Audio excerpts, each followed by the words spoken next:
Syria's civil war has been going on for over a decade. What began as protests against a brutal dictatorship spiraled into a full-blown regional and global conflict. It's often described as a war within a war, with a complex web of factions, ideologies, and international players all fighting for control. But just when the world thought Assad's regime has defeated the rebels and stabilized the country, something unexpected happened. The conflict reignited. So what exactly is happening in Syria right now? Why has the war started up again? And who are the hidden players making this situation even more insane?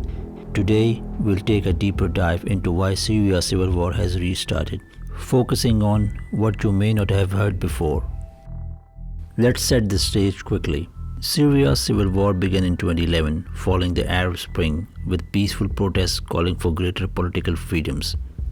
The Assad regime responded with violent crackdowns, leading to an armed rebellion. Over time, the conflict became a global battleground, drawing in regional and global powers.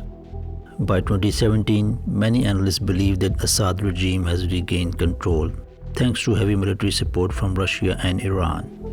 Rebels were pushed into smaller pockets of resistance, mainly in the northwestern region, and the country seemed to be slowly moving towards stabilization. But as we all know, appearance can be deceiving. Now in 2024, the situation in Syria is far from over. The civil war has reignited and many of the very same players are back at the table. The unexpected restart of the war. So why has Syria's war restarted when we thought the fighting was winding down? The short answer, it's a lot more complicated than it seemed. Although the Assad regime regained much of the country, several key issues, economic instability, unresolved territorial conflicts, and shifting international alliances are causing the situation to spiral once more. Syria's economy is in free fall. Despite Assad's military victories, the country is facing one of the worst economic crises in modern history.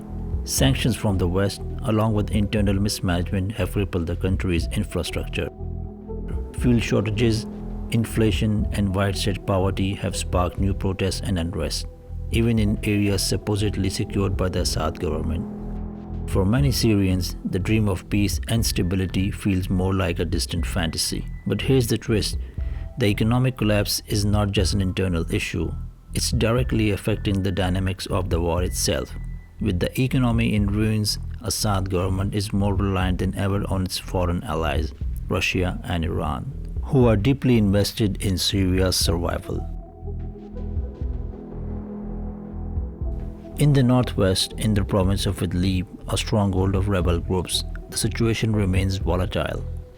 While the world's attention has shifted elsewhere, Idlib has become a hotbed of renewed fighting.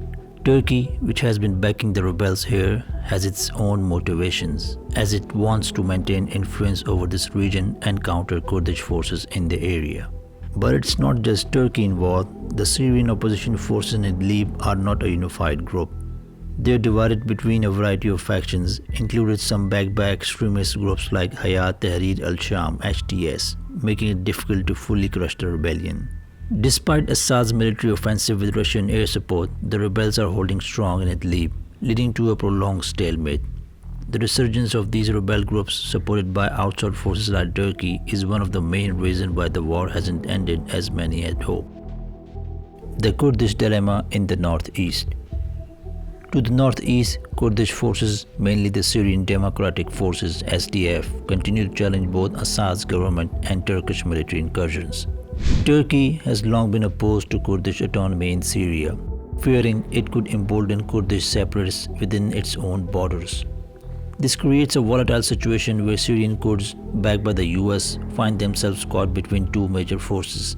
In recent months, Turkish military operations in Syria have reignited clashes in the Kurdish majority area, drawing in local factions, Assad forces, and even Russian mercenaries. The hidden players. Who's really controlling the situation? Here's where the situation gets even more insane. The international and regional players involved in Syria are playing a game that goes well beyond a simple proxy war. Russia has been Assad's most important backer since the early stages of the war. But Moscow's involvement isn't purely about supporting an ally. It's about geopolitical control in the Middle East. Syria is Russia's foothold in the region, a key military base for airstrike and naval operations in the Mediterranean. Russia's tactical support of Assad has been critical in shifting the tide in his favor. But as the conflict drags on, Russia faces growing frustration. The cost of supporting Assad's regime is high, and economic sanctions and international isolations are forcing Russia to reconsider its strategy. Then there's Iran. Iran's presence in Syria is also significant. Tehran has sent troops, money and weapons to back Assad's regime, aiming to strengthen its influence in the region. Iran sees Syria as a vital link in its Shia crescent, a corridor stretching from Tehran through Baghdad and Damascus to Hezbollah's stronghold in Lebanon. But Iran's presence in Syria is not without controversy.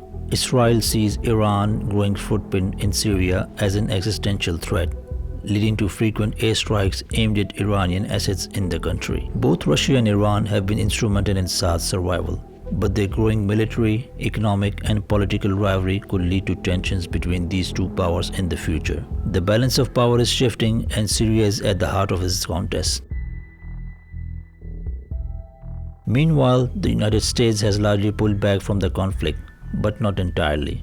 While US forces continue to patrol parts of northeastern Syria to protect the Kurds, the US has not been as committed to Assad's removal in recent years. The US is more focused on countering Iranians' influence in the region and preventing ISIS resurgence. Turkey, on the other hand, has invested heavily in supporting the opposition, not only to counter Kurdish forces, but also to maintain its influence in northern Syria. The rivalry between Turkey and the US over the Kurdish issue is a key dynamic driving the conflict.